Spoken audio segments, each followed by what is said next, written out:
semoga kalian masih sehat-sehat walaupun kita masih berada di masa pandemi. Pada kesempatan kali ini, walaupun pandemi, tapi aku pengen banget sharing nih ke teman-teman semua, berbagi pengalaman aku mengikuti konferensi internasional. Dalam hal ini, konferensi internasional yang barusan aja aku ikutin itu adalah AARE atau kepanjangannya itu Australian Association for Research in Education. This world that is currently categorized by COVID-19 and massive bushfires and floods and trauma, we really need, like Rice's picture of students adapting and learning environments, adapting to all the different contexts we're facing. So we need responsive teachers, and in initial teacher education, in-service teacher education. Jadi, host daripada konferensi ini adalah negara Australia.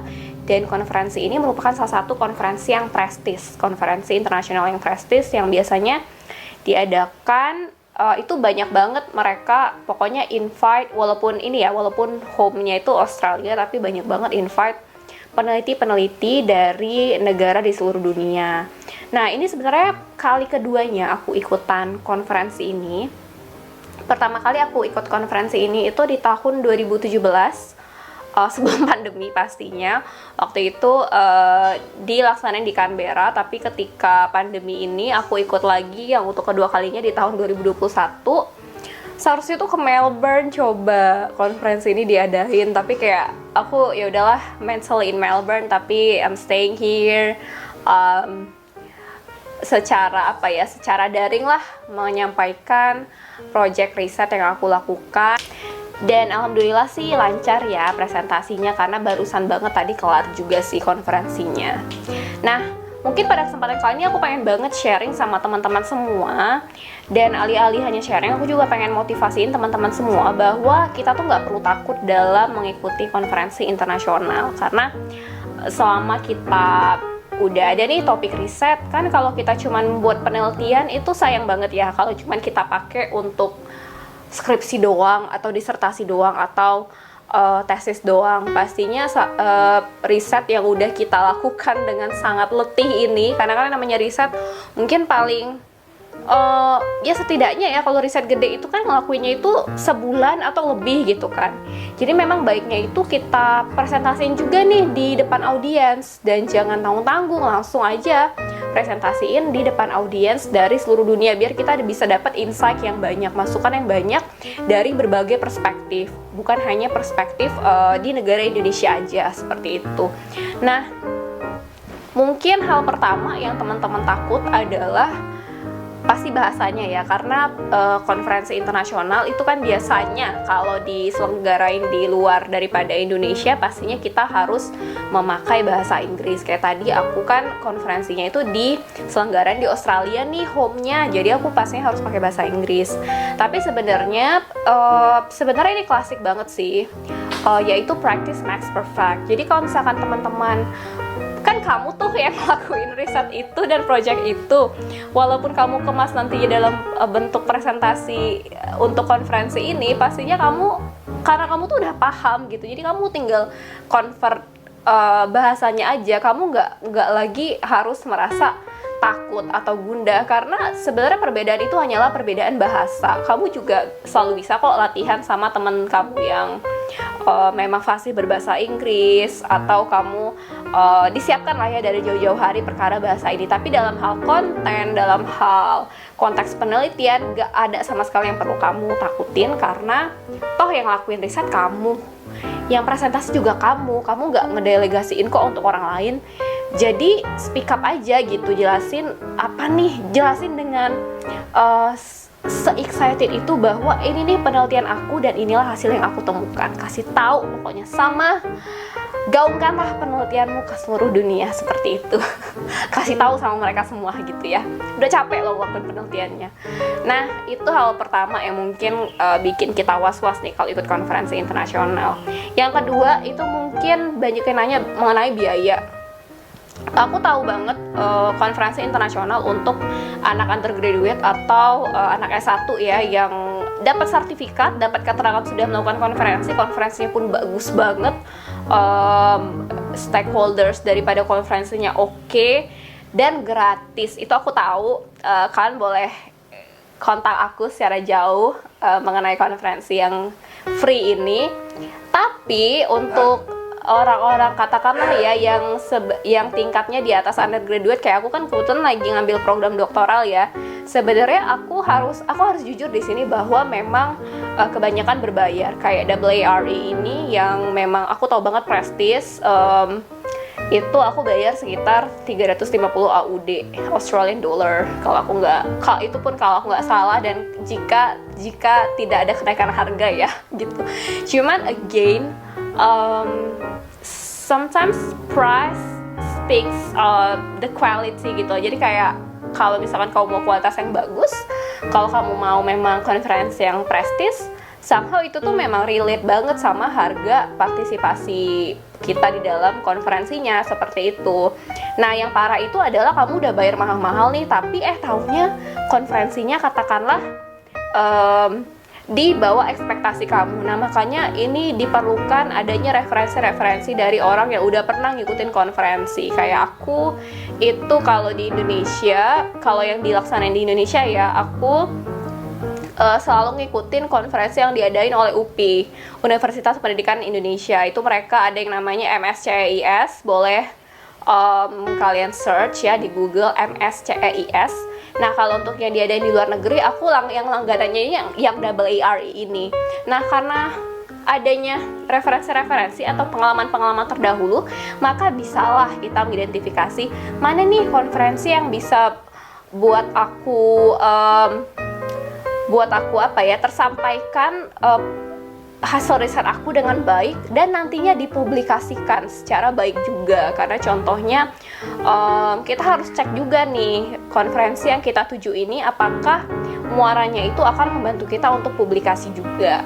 Nah, khusus untuk AARE, konferensi yang baru aja aku ikutin ini, itu nilai plus yang aku lihat adalah karena aku bisa berkolaborasi sama kolega-kolega aku dari seluruh dunia. Jadi aku kebetulan punya tim katakanlah global researchers kayak gitu, ada dari Australia, Kanada, terus juga dari US juga, dan dari Malaysia, Kamboja, termasuk aku dari Indonesia, seperti itu. Jadi kita semua tuh pada ikutan AARE ini.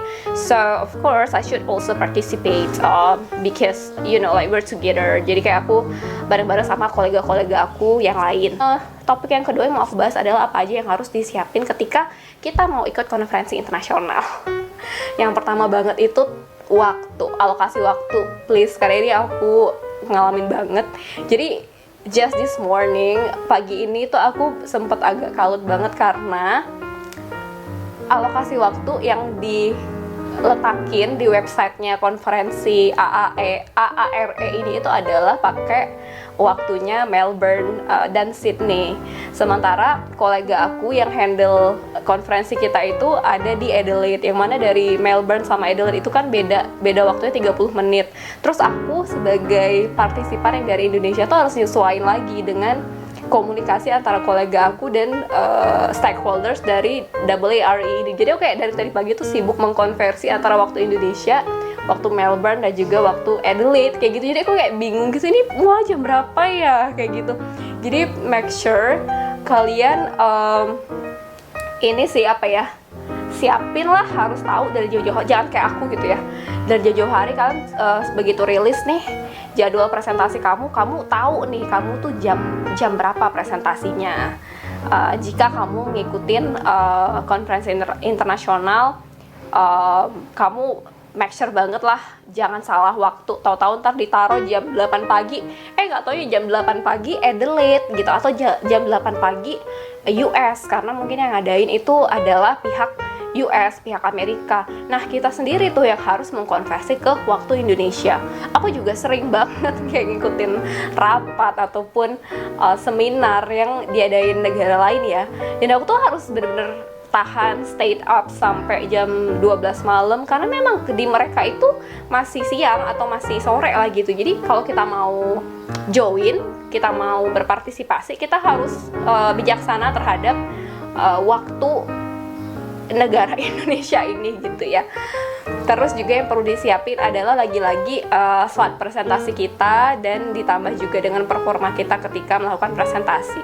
Sayang banget ya, kayak tadi yang aku bilang, kita udah ngelakuin riset lama-lama, kita udah bayar juga untuk konferensinya. Terus ketika giliran kita presentasi, kita nervous atau gugup, which is normal. Tapi lagi-lagi ya, mungkin ini terdengar klasik, tapi benar-benar practice makes perfect.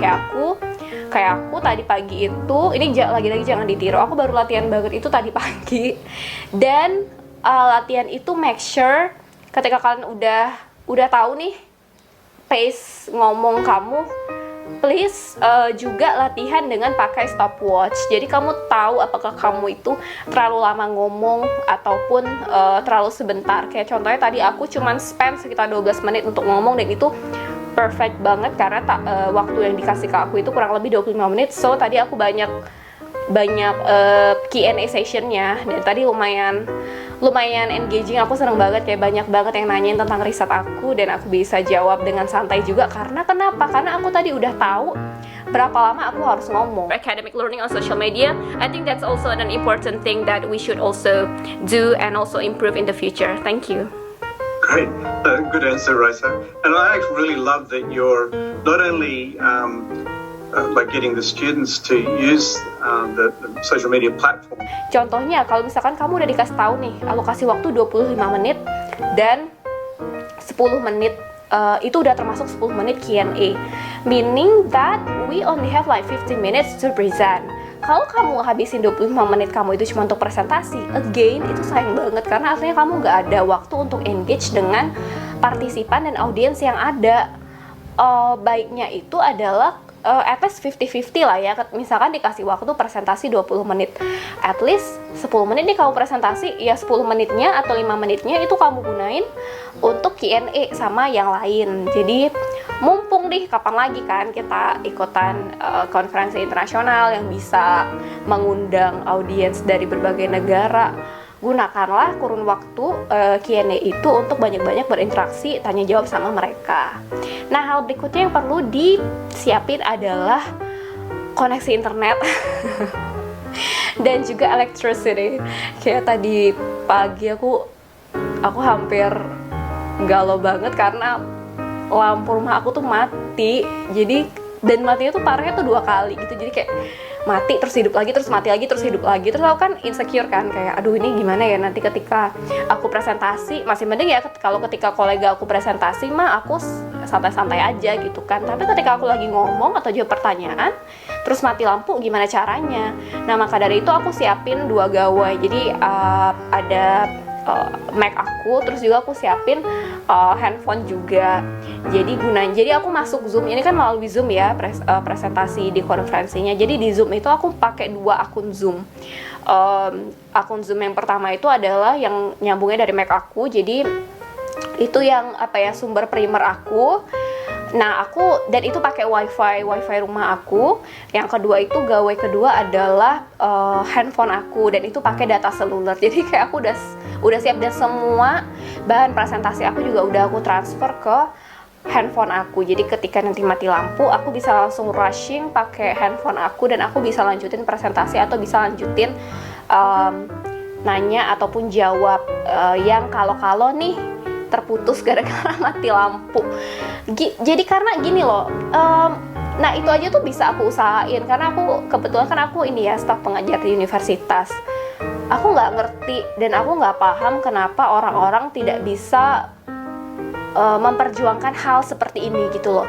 Kenapa sih orang-orang tidak bisa memperjuangkan, please dong backup ketika kamu presentasi itu, please dong jangan cuman mengacu atau bersandar pada satu gawai.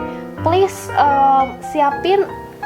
siapin gadget lainnya. Dan kebanyakan ketika aku menjadi panelis di seminar ataupun aku menyaksikan seminar, kenapa masih ada gitu orang yang nggak bisa memperjuangkan hal ini? Padahal kan kita juga presentasi nggak setiap hari kok gitu. Kita kan cuman presentasi itu in that special moment. Contohnya aku nggak berpartisipasi di konferensi internasional seperti hari ini tuh setiap hari, enggak, cuma hari ini aja kan aku berpartisipasi. Jadi makanya nggak ada salahnya aku siapin 2 gawai. Nah, ketika mati lampu aku bisa nih pindah ke gawai yang satunya. Namun usaha yang aku lakukan seperti hari ini itu aku benar nggak paham kenapa banyak orang nggak bisa ngelakuin ini.